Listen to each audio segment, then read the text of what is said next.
Para todo ha habido una primera vez. Piensa en cualquier cosa. Todo alguna vez tuvo un comienzo o una primera versión, desde tus propias experiencias en la vida hasta el aparato desde donde estás viendo este video. Pero cuando hablamos de la historia, como se imaginarán, hay una enorme lista, pues de todas las cosas que hoy conocemos hubo un prototipo o una primera ocasión.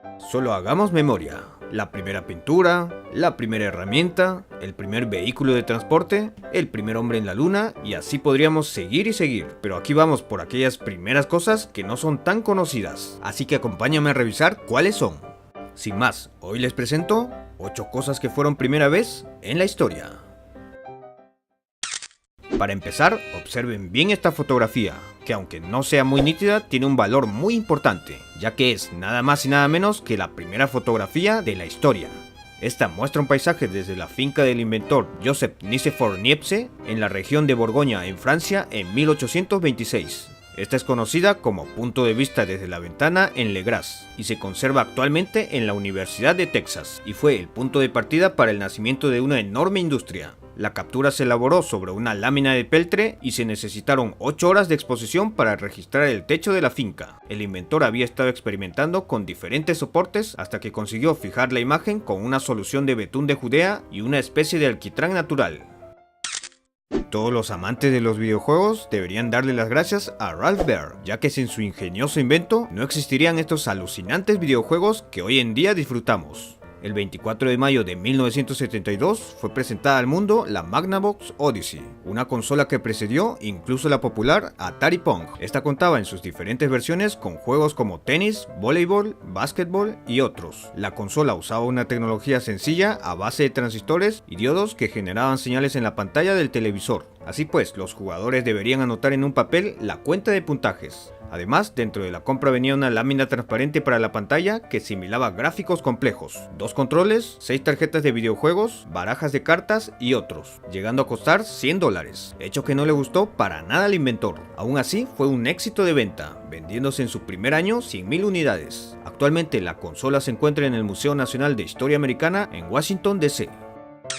Algunos miles de años atrás, en la antigua Grecia, aproximadamente en el 400 a.C., el primer artefacto volador llamado Peristera, por su traducción paloma, fue creado por el filósofo Arquitas de Tarento y estaba hecho de madera liviana. Este tenía la capacidad de volar a 180 metros de altura y utilizaba un chorro de aire caliente para alzar el vuelo. Este era un invento realmente avanzado para la época que tenía el aspecto de un pájaro en vuelo y justamente para su diseño se estudió el vuelo de las aves, llegando a ser un objeto muy aerodinámico. Hasta el momento, este objeto es considerado la primera máquina volátil autónoma de la antigüedad. En 1946, en París, era presentado al público algo que causaría tal impacto como una bomba atómica, y justamente su nombre estaba inspirado en una prueba atómica realizada en el atolón de Bikini en el Océano Pacífico. Así es, estoy hablando del bikini. Para ese entonces, eran muy pocas las mujeres las que se habrían atrevido a lucir esta prenda en público, excepto por Micheline Bernardini, una bailarina nudista de 19 años que trabajaba en conocidos locales de espectáculos de la ciudad. Este bikini fue diseñado por el francés Louis Riard, un ingeniero mecánico de 49 años que se había quedado encargado del negocio de ropa interior de su madre. Esta diminuta prenda era tan pequeña que cabía en una caja de fósforos y dejaba mucho a la vista. Además, tenía un diseño de periódico impreso. Eran en total 4 triángulos sacados de un pedazo de tela de unos 75 centímetros. Y como se imaginarán, esto causó mucho alboroto, pero le sirvió a la modelo para tener algo de fama. Volvamos a la Grecia antigua, exactamente al siglo VI, para conocer el primer lanzallamas, el cual era conocido como el fuego griego, que era básicamente una sustancia inflamable capaz de arder hasta debajo del agua. Esta poderosa arma era usada en combate y casi nadie podía resistir a las terribles llamas. La sustancia era usada de varias formas, en flechas, catapultas y por supuesto a lo más parecido a lo que hoy se le conoce como lanzallamas, creado por medio de un bastón unido a un depósito que contenía este líquido inflamable. El arma fue tan efectiva debido a que al acercarse el enemigo con antorchas hacían que el fuego griego se expandiese rápidamente. Este lanzallamas era usado por el Imperio Bizantino, dándoles muchas victorias, frenando invasiones y haciendo frente a cuanto enemigo se cruzara. El líquido posiblemente estaba hecho a base de petróleo bruto, azufre, cal viva, resina, grasa y salitre, aunque nunca se llegó a confirmar, ya que esta era algo así como el arma secreta de los bizantinos.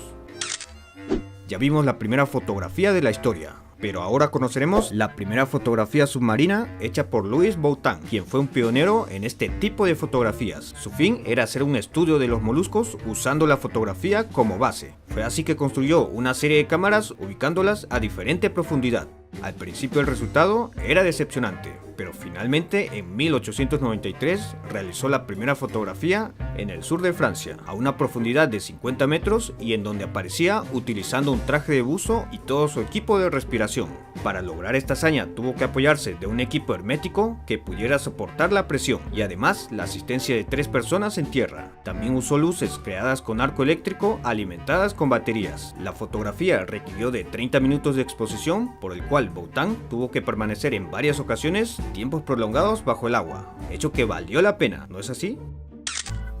En 1991 comenzó a existir la World Wide Web y desde entonces un sinnúmero de páginas han sido creadas. Pero ¿cuál fue la primera? Pues justamente esta, la cual fue creada por Tim Berners-Lee y actualmente está siendo almacenada por la World Wide Web Consortium. Su función era informar sobre este proyecto y las personas que lo visitaban podían aprender varios detalles sobre cómo hacer una web y además una explicación sobre cómo buscar información. Claro está que en aquel entonces los que tenían un navegador eran solamente Berners y sus colegas del CERN, así que no era muy popular.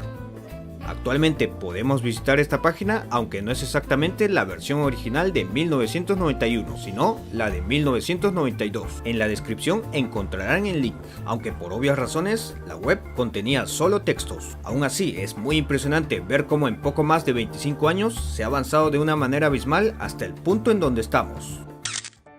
Por último, la primera autofoto, o mejor conocido como selfie. Sí, esto no es exclusivo de estos tiempos. A decir verdad, esta práctica se hace desde hace mucho, aunque no de la manera que hoy en día se hace. La primera selfie fue realizada nada más y nada menos que en 1839 por Robert Cornelius, un empresario estadounidense pionero en el campo de la fotografía y por supuesto el primero en hacerse un retrato fotográfico. Como es habitual en las cámaras de antaño, el proceso se tomaba su tiempo, esto debido a la exposición. En este caso, la fotografía se tomó durante 1 minuto o más. En la parte de atrás de la fotografía, el autor anotó lo siguiente: la primera fotografía lumínica jamás tomada, 1839.